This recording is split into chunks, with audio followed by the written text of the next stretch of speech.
ഇത്രയും കമ്പനികളെ കൺസൾട്ട് ചെയ്തു. ഓക്കെ, ഇതിൽ എത്രത്തോളം കമ്പനികളിൽ നല്ല രീതിയിൽ റിസൾട്ട് ഉണ്ടാക്കാൻ പറ്റിയിട്ടുണ്ടെന്ന് പറയും? അത് വലിയൊരു പെർസെൻറ്റേജ് തന്നെയുണ്ട്. കാരണം എന്ന് വെച്ചാൽ ഞാൻ കുറച്ച് അഗ്രസീവാണ് മാർക്കറ്റിംഗ്.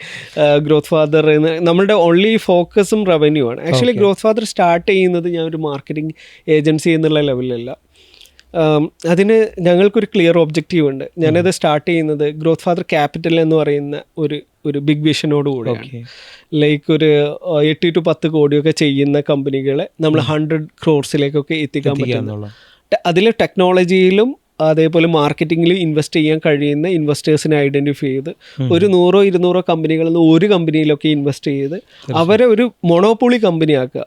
അപ്പം ഈ ഒരു ലെവലിലേക്ക് എത്തണം എന്നുണ്ടെങ്കിൽ എനിക്ക് കുറെ കേസ് സ്റ്റഡീസ് ഉണ്ടാവണം. സോ അതിനാണ് നമ്മൾ എപ്പോഴും ട്രൈ ചെയ്യാറ്. സോ അതിൻ്റെ ഒരു റിസൾട്ട് ആയിട്ട് ഞങ്ങൾക്ക് പല കമ്പനികളും മാറ്റാറുണ്ട്. ഈവൻ 1 month നമ്മൾ 25% ഇൻ CR ലെവലിൽ ആഡ് ഓൺ ചെയ്തിട്ടുള്ള ബാക്ക്ഗ്രൗണ്ട് ഉണ്ട്.